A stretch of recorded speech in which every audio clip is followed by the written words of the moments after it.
मैं हिंदू धर्म पे बहस करने के लिए तैयार। बुलाइए किसी भी आरएसएस के प्रकांड पंडित को, मैं उससे बहस करना चाहता हूं। वो करे हमसे हिंदुइज्म की बहस। किस पे बहस करना चाहता है? रामचरितमानस पे, गीता पे, किस पे बहस करना चाहता है? सन्यासी किसको कहते हैं? सन्यासी कहते हैं जो गृहस्थ धर्म को त्याग देता है, उसको सन्यासी कहते हैं ना। वो सांसारिक सुख को त्याग देता है, उसको योगी कहते हैं। भगवान राम अपने सौतेले भाई के लिए, पिता के वचन के लिए, सौतेली मां के लिए अयोध्या का राजपाट छोड़ करके कहां चले गए? जंगल। योगी जी का ओरिजिनल घर जानते हैं कहां है? उत्तराखंड। उत्तराखंड जो है वहां जंगल है, तो ये जंगल और पहाड़ से कहां आ गए? लखनऊ। इसको समझिए आप कि हर पीला चीज सोना नहीं होता और हर भगवा पहना इंसान संत नहीं होता है। दंगाई हैं ये लोग, दंगाई हैं। और इनके विचार आप सुनिए। ये जो ढोंगी हैं, इन्होंने एक सेना बनाई। अब देखिए हिंदू धर्म को कितना बदनाम कर रहे हैं। हिंदू युवा वाहिनी, ये हमारे धर्म का अपमान है। हमारे धर्म में तमाम तरह की व्यवस्था अपने आप की गई है। सबसे पहला बात, अरे जो जैसा करेगा वैसा भरेगा, यह मूल बात है। तो कोई अगर अत्याचारी है, पापी है, उसका सजा भगवान देंगे। तुमको टेंडर कब मिला बे? कब बोले राम जी? बताओ हमको, कौन सा तुमको फैक्स आया है कि हमको बड़ा तकलीफ हो रहा है, हमारा घर बना दो? तुम राम का घर बनाओगे? हैं? अपना उपाय नहीं, अपनी कुर्सी के लिए, अपनी राजनीति चमकाने के लिए, अपने गली चौक चौराहों पे बांह फैला के घूमने के लिए तुम हमारे भगवा रंग का बदनाम कर रहे हो। तुम हमारे राम का अपमान कर रहे हो। क्या होता है भगवा रंग? भगवा रंग इस देश में वीरता का प्रतीक है, कायरता का प्रतीक नहीं है। भगवा रंग इस देश में लोगों को बचाने का प्रतीक है, लोगों को मारने का प्रतीक नहीं है। भगवा रंग इस देश में साहू जी महाराज का रंग है, छत्रपति शिवाजी महाराज का रंग है, तुकाराम का संत तुकाराम का रंग है। और तो और यहां कुछ बौद्ध भिक्षु बैठे हुए हैं। बौद्ध भिक्षुओं का चीवर का रंग भगवा होता है, जो शांति और अहिंसा की बात करते हैं। किसको बेवकूफ बना रहे हो? राम के नाम पर अपनी कुर्सी और अपना दुकान चला रहे हो। एक बात हमको बताइए, ये रामचरितमानस की बात करते हैं। मैं रामचरितमानस पढ़ा हूं। रामचरितमानस में 1 दर्जन से ज्यादा शब्द उर्दू के हैं। गरीब नवाज शब्द रामचरितमानस में लिखा हुआ है। और उर्दू जो है वो हिंदुस्तान की भाषा है, वो अरब की भाषा नहीं है।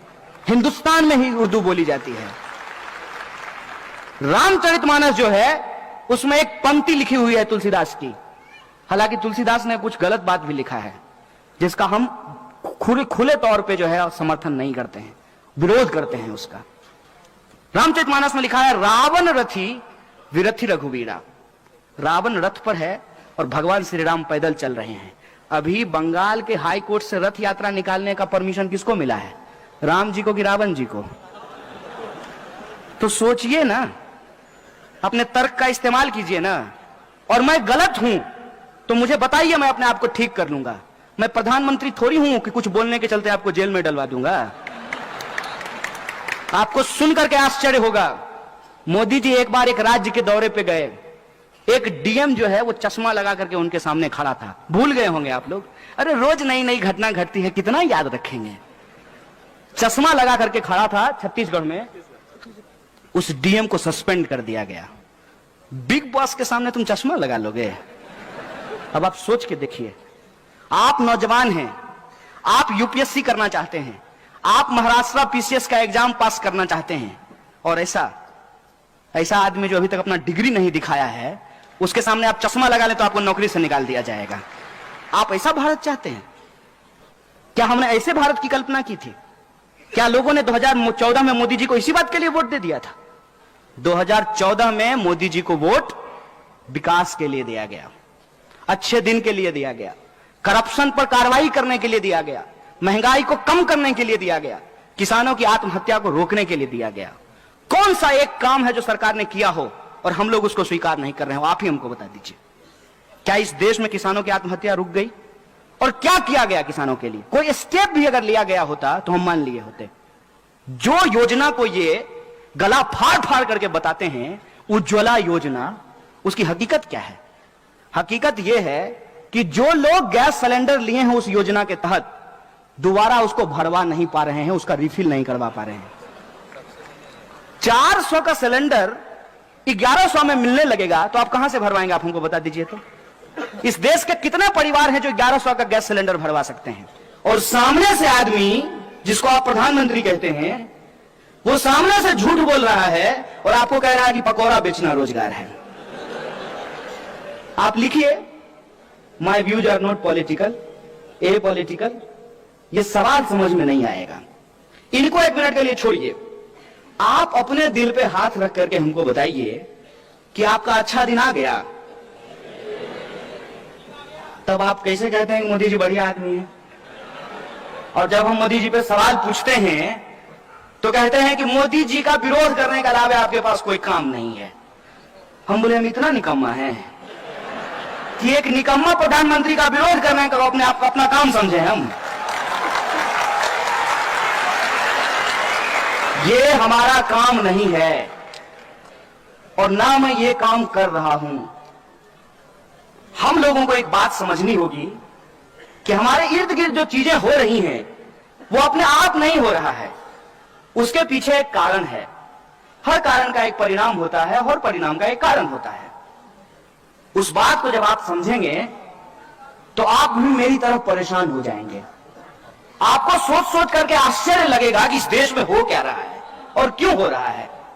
जब आप इस बात पर विचार करेंगे कि इस देश में संविधान खतरे में कैसे है, तो आपको यह सच चारों तरफ दिखने लगेगा। और मैं साधारण उदाहरण से आपको एक बात बता देता हूं।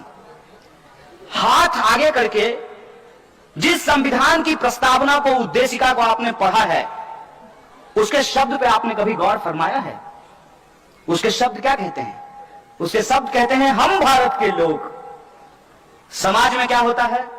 महार है, मातंग है, दलित है, ओबीसी है, धनगर है, मराठा है, ब्राह्मण है, चितपावन है, मैथिल है, बिहारी है, मराठी है। क्या होता है? उद्देशिका क्या कहती है? We the people of India, हम भारत के लोग। फिर भी आपको लगता है कि संविधान खतरे में नहीं है। और संविधान की उसी प्रस्तावना के मूल्य क्या हैं कि आप चाहे हिंदू हो या मुसलमान हो, सिख हो या ईसाई हो, बुद्धिस्ट हो या जैनी हो, या आप किसी धर्म को नहीं मानते हो, लेकिन आपका अधिकार किसी और दूसरे भारतीय के अधिकार के बराबर है। यह आपको आपका संविधान अधिकार देता है। महिला हो कि पुरुष हो, काला है कि गोरा हो, मोटा हो कि पतला हो, हमारा वोट बराबर है। यह अधिकार आपको आपका संविधान देता है। और पिछले सालों में इस देश में क्या हुआ है उस पर गौर फरमाना जरूरी है। जिस उत्तर प्रदेश का हम लोग अभी जिक्र कर रहे हैं, जिस उत्तर प्रदेश के मुख्यमंत्री हैं अजय सिंह बिष्ट, यही है ना? कहते क्या है अपने आप को? तो जो अपना नाम बदल लिया हो उसको शहर का नाम बदलने में मजा आएगा कि नहीं आएगा? बहुत स्वाभाविक बात है। जिसको अपने ही नाम पे भरोसा नहीं है उसको फिरोजाबाद, फैजाबाद, उस पर क्या भरोसा रहेगा? जिस दिन उन्होंने जात के नाम पे आपकी वोट खरीदी थी, उस दिन ही उन्होंने संविधान और लोकतंत्र का सौदा कर लिया था। और आज मैं आपको एक सच बताता हूं, संविधान आपको अधिकार देता है ना कि इस देश का कोई भी नागरिक चुनाव लड़ सकता है। संविधान आपको यह अधिकार देता है ना कि अंबानी के बेटा का वोट और एक जूता सिलने वाले इंसान के बेटे का वोट बराबर होगा। यह संविधान आपको हक देता है कि नहीं देता है? क्या एक जूता सिलने वाला का बेटा चुनाव लड़ सकता है? बार पार्षदी का चुनाव लड़के दिखा दीजिए हमको। नॉमिनेशन फॉर्म लेने जाइएगा ना, यही लोकतंत्र के रक्षा सब आपका पैर तोड़ देंगे। यह है लोकतंत्र की स्थिति। और फिर भी कहते हैं कि हमारा देश और संविधान खतरे में नहीं है। 500 रुपए लेकर के किसी को वोट करके हम अपनी जिम्मेदारी से भूल जाते हैं, और वो 500 रुपए दे करके आपका हजारों करोड़ रुपए अपने दोस्त को देकर के देश से भगा देता है। अभी भी कुछ लोग जनधन योजना में जाकर के खाता में चेक करते हैं 15 लाख आया कि नहीं आया। हे भाई साहब, अरे आपके नल में पानी नहीं आता है, आपके अच्छे दिन कहां से आएंगे?